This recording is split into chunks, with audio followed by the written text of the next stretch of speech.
Khammam seat 3 ముక్కల ఆట. కాంగ్రెస్ పార్టీకి ఎట్లుందంటే ముందుకు పోతే నుయ్యి వెనక్కి పోతే గొయ్యి అన్నట్టుగా ఉంది ఇక్కడ తెలంగాణలో ఉన్న పరిస్థితి చూస్తుంటే.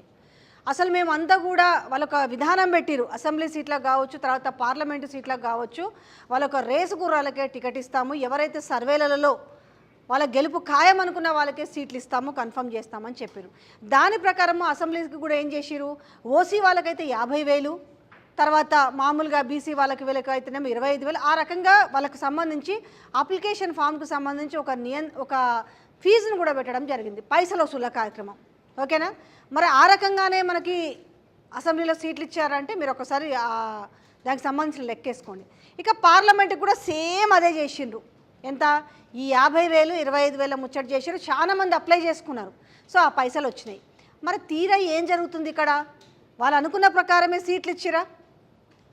ఇప్పుడు మీకు ఒక లెక్క చెప్తా, అంటే చెప్పేది ఒకటి చేసేది ఒకటి అనడానికి ఏముంది అని అంటే, మీకు ఎక్కడ ఇప్పుడు మల్కాజ్గిరి కదా, మల్కాజ్గిరిలో పట్నం సునీతారెడ్డి,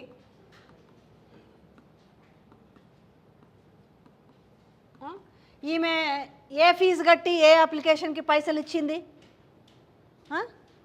ఇదొకటే. 2 చేవెళ్ళే. సో ఎవరు?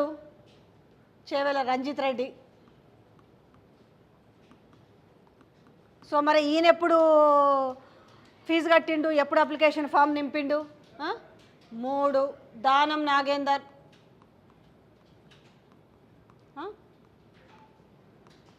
సో ఎక్కడ? దానం నాగేందర్ సికింద్రాబాద్.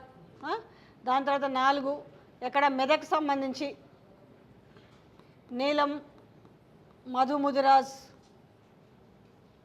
నీలం మధు ముదిరాజ్. తర్వాత 5 వరంగల్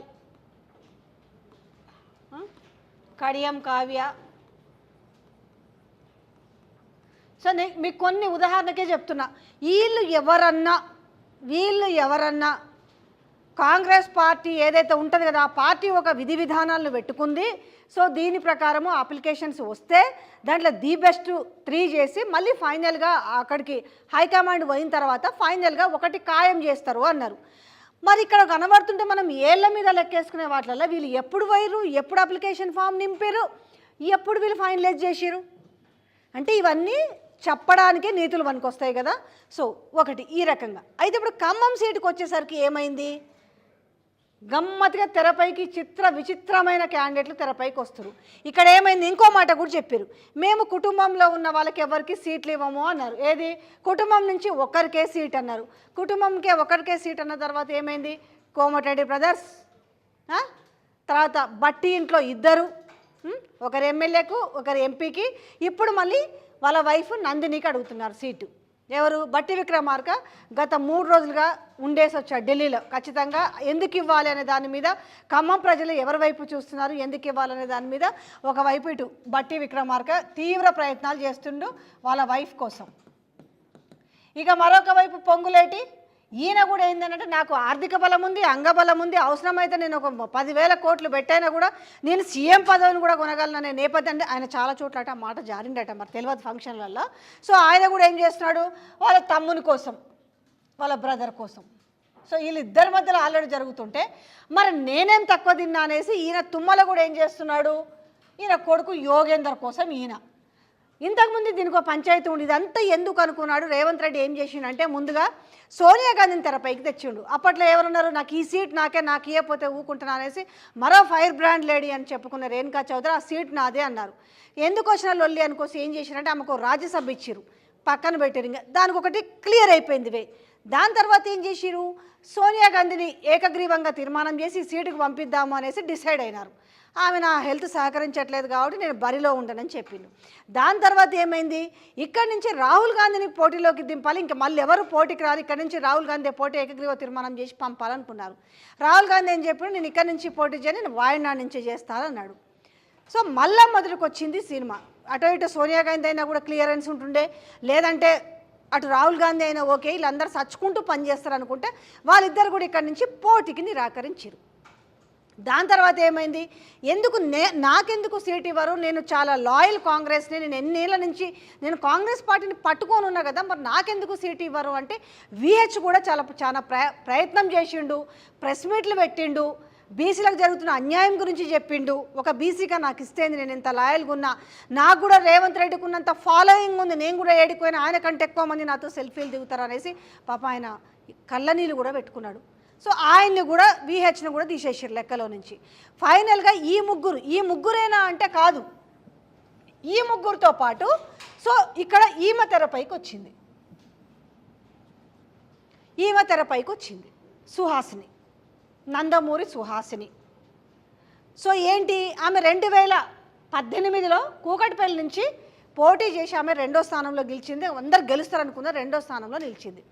అయితే ఎందుకు ఈ మన తెరపైకి తెస్తున్నారంటే ఇక్కడ ఈ ఖమ్మంలో ఈ 0 తీసేస్తే ఈ కమ్మ సామాజిక ఓట్లు, కమ్మ సామాజిక వర్గానికి సంబంధించిన కమ్మ సామాజిక, ఎందుకు మొత్తం రాయడం మనం ఇది కొట్టేస్తుంది, కమ్మ అయిపోవాలి, ఖమ్మంలోనే ఉంది కమ్మ. సో ఈ కమ్మ సామాజిక వర్గ ఓట్లు ఖమ్మంలో ఎక్కువ ఉన్నాయి కాబట్టి సో అక్కడ అందులో టీడీపీ వర్గం కూడా ఇప్పటికీ కూడా చాలా స్టాండర్డ్గానే ఉంది కాబట్టి ఇక్కడి నుంచి ఈమెకు సీట్ ఇస్తే బాగుంటుంది అనే పేరు సుహాసినికి తెరపైకి వచ్చింది. సో ఈమె ఎవరు, హరికృష్ణ కూతురు. కానీ మరి ఒకవేళ ఈయన మనసులో ఈయనకు ఉంటుంది ఎక్కువ కూడా, అందుకే అంటుంటారు చాలామంది వాళ్ళ ఫ్రెండ్స్ అంటుంటారు, అది నా ఎగ్జంప్షన్ కాదు, రెడ్డి అయినప్పుడు కమ్మతోలు కప్పుకున్న రెడ్డి అనేసి రేవంత్ రెడ్డిని కంపేర్ చేస్తూ మాట్లాడుతుంటారు. సో చాలామంది మీకు కూడా అనిపించవచ్చు నిజమే కదా, అబద్ధం ఏముందనేసి, ఎందుకంటే ఈయన చంద్రబాబు శిష్యుడు కాబట్టి. సో మరి ఈయనకు కూడా మనసులో ఉంటుంది, అరే మా శిష్యుడికి సంబంధించిన వాళ్ళ బంధువు కాబట్టి టికెట్ ఇస్తే బాగుంటుంది, దట్ అక్కడ టీడీపీ ఓట్ బ్యాంక్ ఎక్కువ, దట్ కమ్మ సామాజిక ఓట్ బ్యాంక్ ఎక్కువ కాబట్టి ఈ సుహాసినికి ఇస్తే బాగానే ఉంటుంది అనేసి ఈయన మనసులో ఉంటుంది. కాకపోతే ఒకవేళ ఈమె గనక ప్రకటిస్తే మాత్రము కాంగ్రెస్ పార్టీని తలకిందులు చేసేస్తారు ఉన్న లీడర్లందరూ కూడా. ఎందుకంటే ఇప్పుడు ఇండైరెక్ట్గా అంటున్నారు, ఇక్కడ డైరెక్ట్గా పార్టీలో వాళ్ళు అటాక్ చేస్తారు. అంటే మీ యొక్క గురువుకి నువ్వు న్యాయం చేయడం కోసము ఈమెకు టికెట్ ఇస్తారా అంటున్నారు. కాబట్టి ఈమెకు ఉట్టి వార్తలే కాబట్టి ఈమెకు టికెట్ వచ్చే అవకాశం అయితే ఉండదు అని అనుకుంటున్నాను. ఏమైనా జరగవచ్చు, గుర్రం ఎగరవచ్చు అన్నట్టుగా జరగవచ్చు, కానీ ఎవరి గోతి వాళ్ళే దోముకున్నట్టుగా ఇది కొంత మైనస్ అయ్యే అవకాశం ఉంటుంది రేవంత్ రెడ్డికి. సో ఇప్పుడు ఈ ముగ్గురులోనే జరుగుతుంది. సో మరి ఇప్పుడు కాంగ్రెస్ పార్టీలో ఎవరి హవా బాగా నడుస్తుంది, ఎందుకంటే బయట పార్టీల నుంచి వచ్చిన వాళ్ళే ఇప్పుడు పొంగులేటి, ఇప్పుడు సీతక్కకి మంచి క్యాబినెట్ పంచాయతీరాజ్, దాని తర్వాత పొంగులేటికి మంచి క్రూషియల్ రెవెన్యూ, తుమ్మలకు మంచి. సో ఈ బయట పార్టీల వాళ్ళ నుంచి వచ్చిన వాళ్ళకి ఇచ్చిన మంచి క్యాబినెట్స్ ఎప్పటి నుంచో కాంగ్రెస్ పార్టీలో ఉన్న వాళ్ళకు దక్కలేదనేసి చాలా చర్చలు జరుగుతున్నాయి. చాలా గుసగుసలు కాదు, బాహాటంగానే మాట్లాడుకుంటున్నారు. అందులో ముఖ్యంగా ఎవరికయ్యా అంటే కోమటిరెడ్డి వెంకటరెడ్డికి సంబంధించిన ఆయన క్యాబినెట్ చూస్తుంటే ఒకటి రోడ్లు భవనాలు, రెండోది వచ్చేసి సినిమాటోగ్రఫీ. ఆయన గతంలో చేసిన ఐటీ మినిస్టర్ లాంటివి మంచి క్యాబినెట్స్ హోదాలు చూసి తర్వాత మరి ఆ చిన్న శాఖలకు ఆయన పోయిండు. మెయిన్ శాఖలు ఎవరికి పోయినాయ్యా అంటే ఇక్కడ పొంగులేటికి, అటు తుమ్మలకి, దాని తర్వాత బయట నుంచి వచ్చిన వాళ్ళకి సీతక్క. సో ఈ రకంగా ఇప్పటికే ఈయన హవా చాలా కనబడుతుంది. పొంగులేటి హవా ఎంత కనబడుతుందంటే ఈ పొంగులేటికి సంబంధించిన విషయం ఎంత బయటకు వచ్చిందంటే బీఆర్ఎస్ ప్రభుత్వంలో ఉన్నప్పుడు నవంబర్ 29, 2023లో సో ఎలక్షన్ కోడ్ వచ్చినప్పటికీ ఈరోజు 7,700 కోట్లు, సో 7,700 కోట్ల రూపాయలు రెడీగా ఉంచారు రైతు బంధుకు సంబంధించిన నిధులు వేయడం కోసం. సో ఏమైందయ్యా అంటే సరే అది ఏం జరిగింది, ఎందుకు ఆపిరో తెలుసు. అయితే చాలామంది అడిగారు, రీసెంట్గా నిన్న ఆ పార్టీ నుంచి బయటికి నెట్టేసిన జడ్సన్ కూడా మాట్లాడిండు, 7,700 కోట్లు ఎక్కడ పోయినాయ్యా, ఓ కాంట్రాక్టర్ చేతిలోకి పోయినాయి అనేసి చెప్పక ఈయన పేరు బయటకు వచ్చింది కూడా. ఓ క్వశ్చన్ మార్క్స్ పెట్టుకుంటూ పొంగులేటికి ఆయనకు సంబంధించిన బిల్లులు రావాలి, ఆ బిల్లులకు సంబంధించిన విషయంలో ఒక సగానికి సగం పైగా అంటే 3,000 పైచిలుకు కోట్లు ఈయన అకౌంట్లోకే పోయినాయి అనేసి.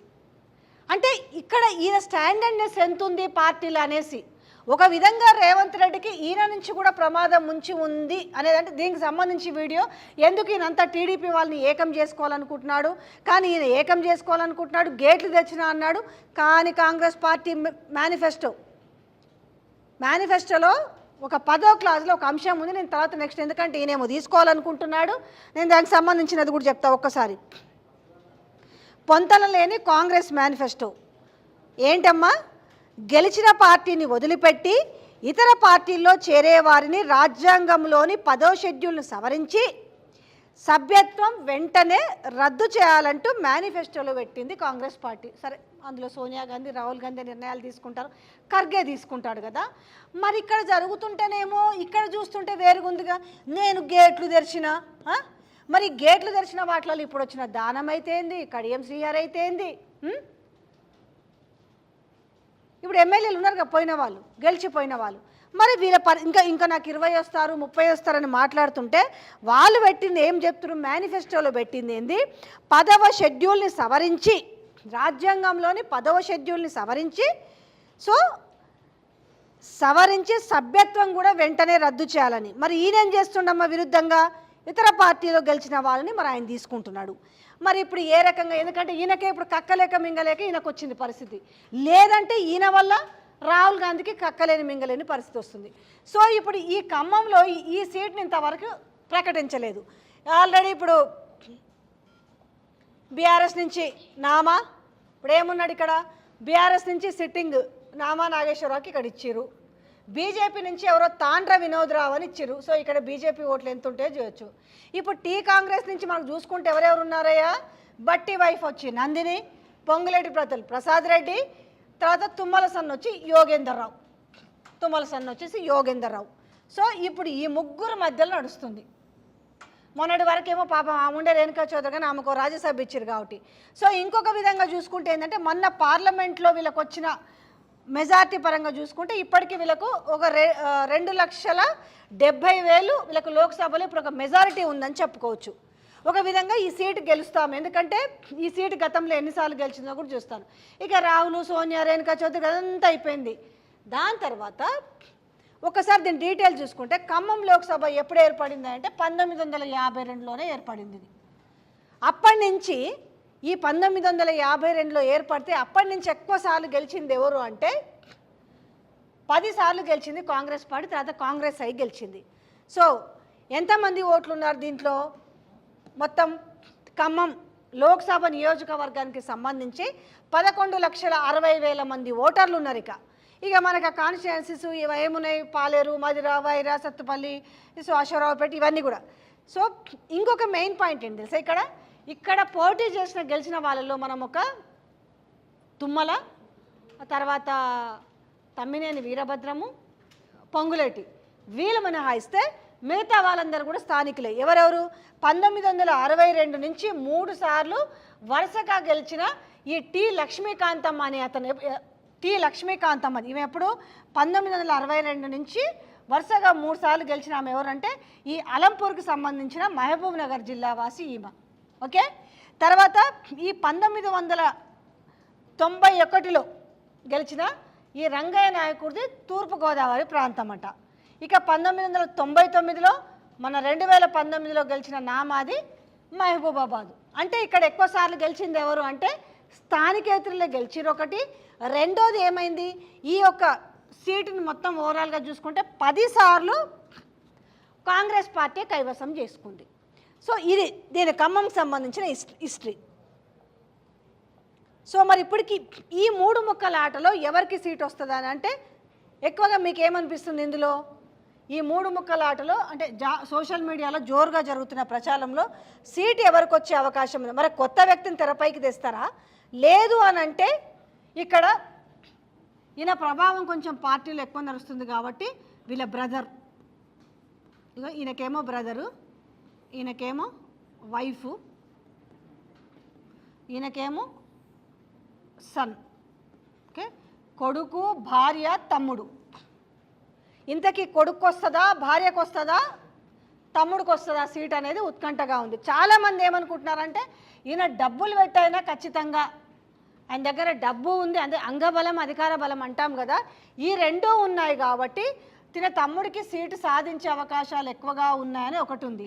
రెండోది ఏంటంటే బట్టికి అంటే విశ్లేషణ ప్రకారం చూసుకుంటే బట్టి విక్రమార్క ముఖ్యమంత్రి అవ్వాలి. జనరల్గా చాలామంది డిస్కషన్ కూడా చేస్తారు, అసలు ఈ బట్టి విక్రమార్కకి ముఖ్యమంత్రి ఇచ్చి ఉంటే ఇలా స్కీములు ఇవ్వకపోయినా కూడా చెల్తుండే, ఎందుకంటే మేము అంటే బీఆర్ఎస్లో ఒక దళిత ముఖ్యమంత్రిని చేయలేదు, చూసినామా మా గొప్పతనం, మీరు చేయలేని పని మేము చేసినాం అనేసి ఇక్కడ బట్టి విక్రమార్కను ముఖ్యమంత్రి చేస్తారనుకున్నారు, ఎందుకంటే దీనికి ఆయన అర్హుడు కూడా అనేసి. సో కాబట్టి అది చివరి వరకు కూడా చాలా ఫైట్ జరిగి, ఫైట్ మీన్స్ అంటే కొట్టుకూరని కాదు, మాటల యుద్ధం జరిగింది. సో ఒకవైపు ఉత్తమ్ కుమార్ రెడ్డి, ఒకవైపు బట్టి, మరొక వైపు శ్రీధర్ బాబు. అయితే ఈ శ్రీధర్ బాబును 3వ ప్లేస్కి పెట్టిన వీళ్ళిద్దరైతే బాగా పట్టుబట్టినప్పుడు ముఖ్యమంత్రి సీట్ కోసం. అందులో ఫస్ట్ ఎవరున్నారయ్యా అంటే బట్టినే ఉంది. సో కాబట్టి నాకు ఎలాగూ నేను డిప్యూటీ సీఎంకి మీరు చెప్పారు కాబట్టి నేను అంగీకరించిన కాబట్టి అట్లీస్ట్ నా భార్యకి ఎంపీ సీట్ అయినా ఇవ్వండి అనేది తను పెడుతున్న హైకమాండ్ ముందు తను పెడుతున్న అంశము. రెండోది ఏంటి అంటే ఈ ఖమ్మంలో వాస్తవానికి చెప్పాలంటే అందరూ పొంగులేట్ వచ్చిన తర్వాతనే ఇన్ని సీట్లు గెలిచింది అంటున్నారు. ఆయన బీఆర్ఎస్లో ఉన్నప్పుడు ఒక్క సీటు మినహాయిస్తే అన్ని కాంగ్రెసే గెలిచింది. సో ఇప్పుడు అదే జరిగింది కాబట్టి ఈయన పాత్రే పూర్తిగా ఉందని చెప్పలేను, ఎందుకంటే బట్టి ఆధ్వర్యంలో కూడా ఒక సీటు మినహాయిస్తే అన్ని సీట్లు ఆ రోజు కాంగ్రెస్ పార్టీ గెలిచింది. సో ఈరోజు గెలిచింది కాబట్టి పూర్తి క్రెడిట్ ఈయనకి ఇవ్వాలి అని అంటే అదేం చెప్పలేం. కానీ ఇక్కడ డబ్బులు ఉన్నాయి కాబట్టి సో ఒకవేళ అంటే ఇక్కడ ఈ అసెండింగ్ ఆర్డర్లో చూసుకుంటే 3వ ప్లేస్లో తుమ్మల కొడుకుంటాడు. సో ఈ ఫస్ట్ ప్లేస్లో బట్టి, సెకండ్ ప్లేస్లో వీళ్ళ వైఫ్, థర్డ్ ప్లేస్లో తుమ్మల. ఇక లేదని నేనైతే ఈ సాహసం అంటే ఈ కమ్మ కోసం నేనైతే ఈ సాహసం చేస్తానని అనుకోవట్లేదు. ఏది ఏమైనా కూడా ఇప్పుడు 3 ముక్కలాటలాగా నడుస్తుంది ఖమ్మం సీటు. వీళ్ళ మధ్యలో తప్పితే వీళ్ళని గెలిపించి వీళ్ళని నమ్ముకున్న కార్యకర్తలకు, జెండాలు మోసిన కార్యకర్తలకైతే ఎట్లాంటి అవకాశం లేదు, అట్లాంటి పేరైతే తెరపైకి రాదు. సో కాబట్టి తెలంగాణ ప్రజలు ఆలోచించుకోండి, సీట్లు ఎట్లా జరుగుతున్నాయి, ఏ లెక్కన సీట్లు, ఓట్లు, నోట్లు ఏ లెక్కన జరుగుతున్నాయి అనేది ఆలోచించుకోండి.